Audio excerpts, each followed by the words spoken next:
हर गांव में ना एक ऐसी अंधेरी गली होती ही है। हर जंगल में एक पुराना सा पेड़ और हर खामोशी के पीछे एक ऐसी अनसुनी कहानी जिसके बारे में अच्छा है कि कोई बात ना ही करे। क्योंकि आप जानते हैं, कुछ कहानियां मौत के साथ खत्म नहीं होती, वो तो बस शुरू होती हैं। तो चलिए आज हम दरवाजा खोलते हैं इंडियन मॉन्स्टर यूनिवर्स की सबसे अंधेरी, सबसे ताकतवर शक्ति का, चुड़ैल। इसकी शुरुआत हमेशा एक आवाज से होती है। आधी रात जब हर तरफ सन्नाटा हो और तभी अचानक से पायल की एक छनक या फिर कानों के बिल्कुल पास एक सर्द सी फुसफुसाहट। समझ जाइए ये उसके आने की आहट है। लेकिन एक बात है, वो हमेशा से ऐसी नहीं थी। आइए चलते हैं उस कहानी में, एक राक्षस के बनने की कहानी में, उस इंसानी ट्रेजेडी में जिसने उसे जन्म दिया। वो कभी एक बेटी थी, एक दुल्हन थी, शायद एक होने वाली मां। लेकिन उसकी कहानी का अंजाम हमेशा एक ही होता है, धोखा।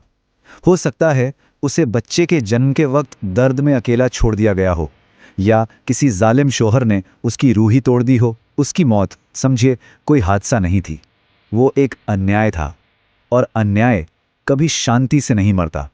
उसकी मौत की 13वीं रात जब सारे रीति रिवाज खत्म हो जाते हैं ना, तब उसकी राख से कुछ उठता है। ये कोई आत्मा नहीं है, कोई भूत नहीं, ये तो खुद गुस्सा है जिसे बस एक जिस्म मिल गया है।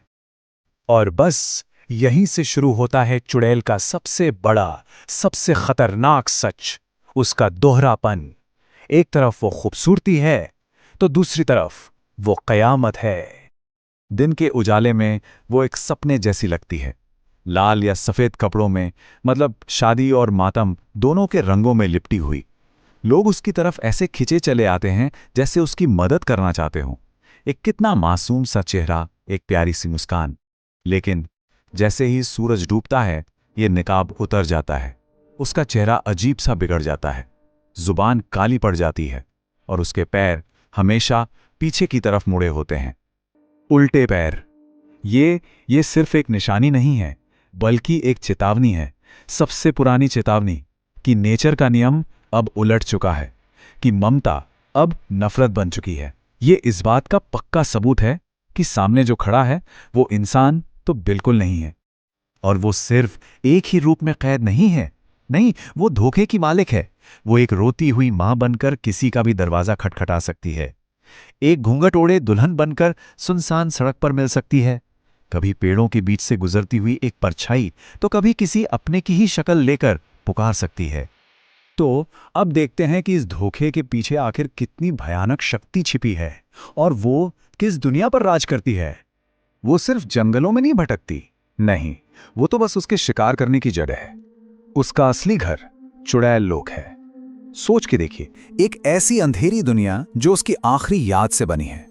यहाँ टूटे हुए मंडप हवा में तैरते हैं, नदियाँ नीली चांदनी से बहती हैं, और फंसी हुई आत्माएं हमेशा के लिए बस भटकती रहती हैं।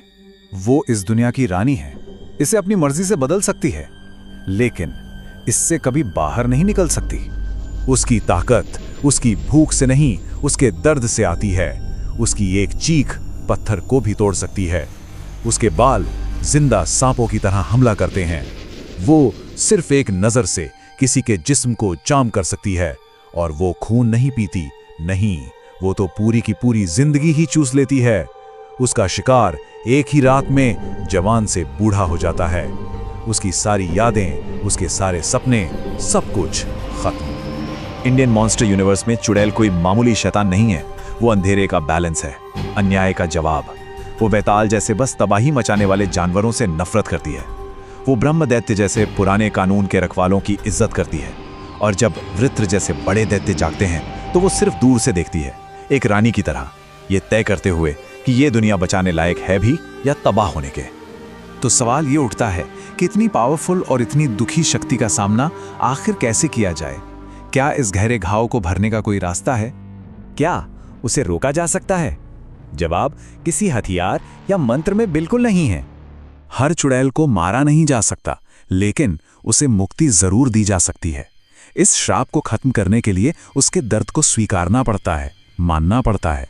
पीपल के पेड़ के नीचे उसके नाम का एक दिया जलाकर उसे सम्मान देकर, क्योंकि ज्यादातर चुड़ैलें बदला नहीं बस पहचान चाहती हैं।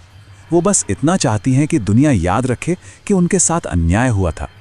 लेकिन अगर उस दर्द को नज़रअंदाज कर दिया जाए तो तब वो भटकती रहती है सदियों तक, एक ऐसा जख्म बनकर जो कभी नहीं भरता।